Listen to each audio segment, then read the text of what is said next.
bowels glowing in the cobwebs. And then that's where I can, you can get a really clear line to, if you're talking to the BBC home service or something, or or whatever parts of the BBC that's still on radio, you still keep going. We don't have the internet where we are, unfortunately. No, we don't have the internet. We have a blank piece of string, don't we?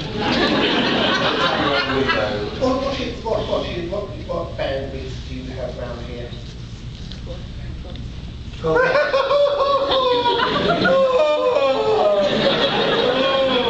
Yes, we've just got our first 56k modem. We're really pleased with it. You know that little noise it makes? That's news for us. We're fantastic. So you can make that day we just told you about. That's a day without writing. And unfortunately, I hate to mention the Alzheimer's word, but since the Terry diagnosis, life changed. So Terry's diagnosed, all about that. And what the first thing that we did was we swept the diary clear. And it was clear for maybe an hour. And I'm not exaggerating, but I mean that quite genuinely. We swept it clear. We looked into the future and we said, that's it. Life has changed. We don't know what life means anymore. And we're going to because especially anything you say now is worldwide. If I say, especially if it's about 60 times, for example, or outside. So then you get run up by New Zealand and Australia, and everyone, after the programme on assisted dying, just about every other country in Europe wanted me to talk to them. And that would mean film crews coming. So every time one of those came, that would be a day. And it just went on and on. And in the end I thought, I didn't mind talking about it in Australia and New Zealand and even America, because these are the Anglophone countries, and I can kind of have a feel of how matters work there, but I don't want to talk. Can I mention the actual making of the documentaries, though? The actual physical making of them? The amount of time that documentary took, how long? We started in October and we finished it. What were you doing in October? That's when we first, the very first thing we did was meet Andrew, in fact. Was that October? No, that would be November.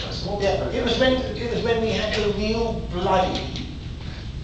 It was proper, yes, this was Dickensian Christmas type snow. Yeah. We couldn't get out of the drive.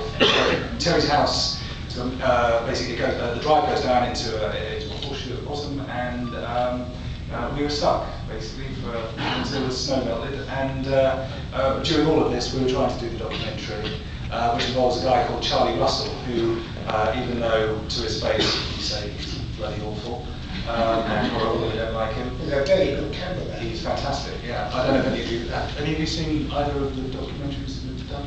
Yeah. Of course I have, excellent. Every bit of wobbly camera work is Charlie Russell.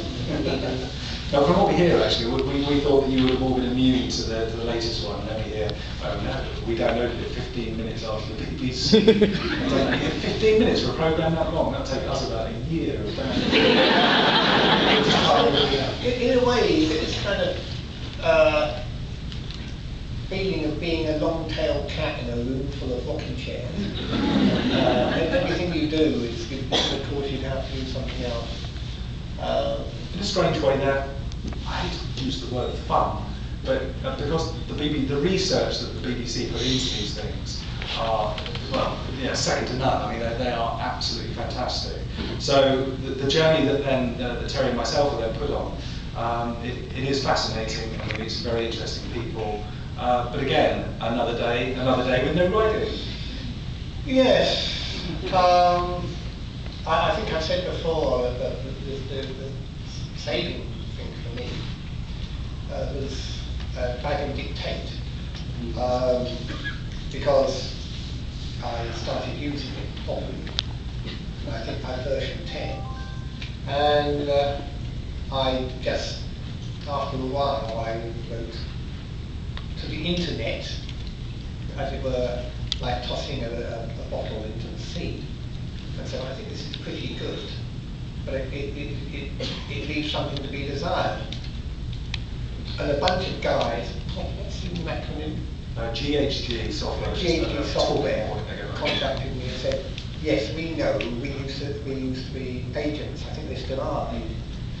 And we devised Talking Point, which sits on top of Dragon Dictate and makes it easier to use. I think they found, what was the percentage of people who gave up Dragon Dictate? The first month, 60% in the first month. That's it. So people will try and they drop off 60%. That's huge. But Talking Point makes it very easy for you to do things like add new words. And it's hard, since then, I use them both together. I don't really know which is exactly the belongs to Dragon, but certainly it feels smoother. Right? And the nice thing is, because they are based in the UK, because I'm, shall we say, the most high-profile user, we get on very well with the nerds.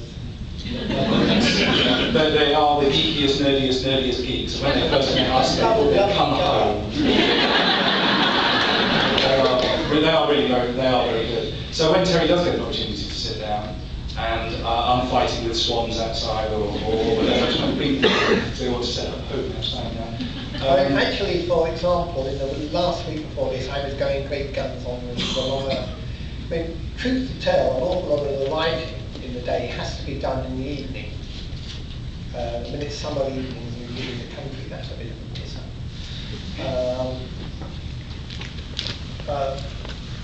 But it gets done. It gets done. I'm really cheered up that I'm working hard now on it. Except I have to come to this convention. It's really good fun though. I'm just trying to think what else happens in the working day to take up time. And I made a note just putting TV adaptations. I mean, which are a lot of fun. And Ian Sharples, who is here, he was standing in the back over there. There he is. Ian Sharples produced Colour of Magic and Go Postal, and